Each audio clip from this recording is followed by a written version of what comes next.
Right now, Canandaigua Lake is the most frozen it's been in more than a decade, according to one local angler. News 10 NBC photojournalist Dan Maurer shivered along with two ice fishermen hooked on the feeling of hooking fish.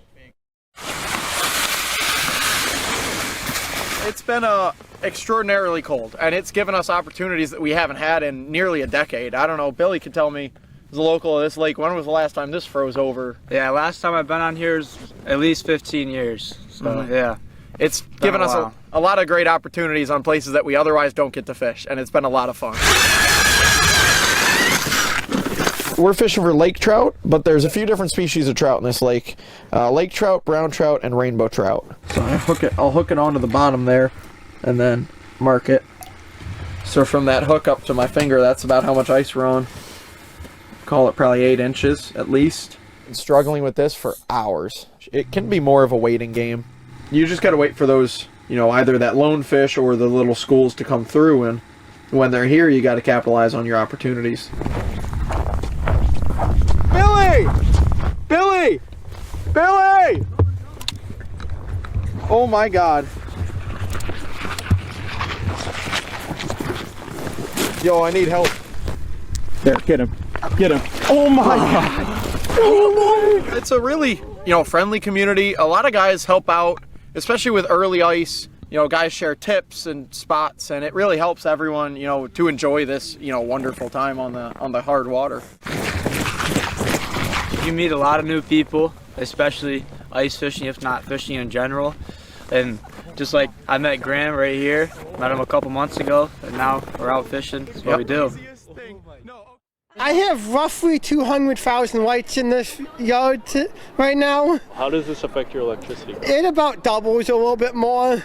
Most of the stuff what you will see here tonight is stuff I actually made homemade. The train behind me is totally homemade. It's all made out of PVC and rope lights. Basically, 3 of us who do, I would say 90% of it. It's almost a full-time job on top of a regular job. If I didn't have a couple of helpers who I do have, this wouldn't be what it is today. And so I'm really thankful for my helpers like Marshall and David. There's a lot that goes into putting out Christmas lights. There's a lot of knowledge of placement and composition and things like that, which is what a lot of people in the arts have to deal with too, like when they make paintings or if they make a song. They might be giving more. Do you need someone out there collecting? They have 3 donation boxes that I'm really proud of. I've been doing a lot of good charity work. I have raised money for Camp Hacko, American Heart Station, and toward the show. I love seeing happy faces and seeing what kinds of joy I can bring to people with all my lights I put out every year. I come here once, twice a year. I love the people here. It's super fun. Everyone's kind of nice and normal, and they say hi, take a couple pictures, and then we kind of move on. Usually I come around St. Patrick's Day, but I thought that was too on the nose, and so I kind of moved it up to kind of March 1st or March 2nd.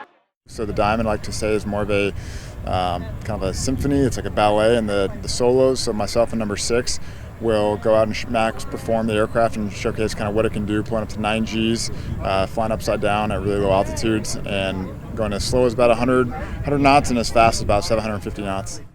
So the theme today is to honor the life and music of Frankie Beverly and a group called Maze. They have been performing for over 30 years. Frankie passed away a year ago this month, so we're celebrating his life today here at International Plaza. It's called the Smart Streets Project. Laura Des Sharp says it's working in D.C. and thinks it'll work here too. First, she had to figure out where to implement it. Reconnect Rochester wants to finish the curb extension murals here at East Main and Gibbs before Jazz Fest in June. Soon after, they'll be finished at Broad and Fitzhugh. Reporting from East Main Street and Gibbs in Rochester, Christy Blake, News 10 NBC. The district attorney wouldn't do an on-camera interview with me today because she says the disciplinary process is still ongoing. But in a statement, she said she is content with the commission's investigation and she does plan to accept the public censure. That's right, Deanna, and that's why StubHub took all those ticket sales down, and they are punishing the people who posted them. But StubHub had no idea these Bills training camp tickets were being sold on their site until Bills Mafia contacted me, and I contacted StubHub.